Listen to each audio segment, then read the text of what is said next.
Hi, in front of me I have Motorola One Macro, and I'm gonna show you how to check the serial number and the IMEI number on this device. First we need to open the settings. To do it, let's just swipe upwards from the bottom of the screen to open the app menu, and here let's tap on the settings icon. Once in settings, let's scroll down and select the system, and here tap on about phone. Now let's scroll down, and here we have IMEI numbers of our device. And to check the serial number, just tap on I believe model and hardware right here. And yes, here we have the serial number.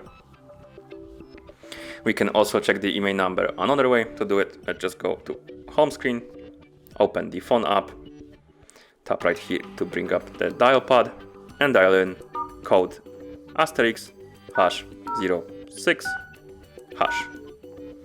And this code opens the device information menu. Here we have IMEI numbers and the serial number.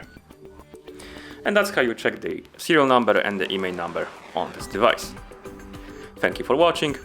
If you found this video helpful, please consider subscribing to our channel and leaving the like on the video.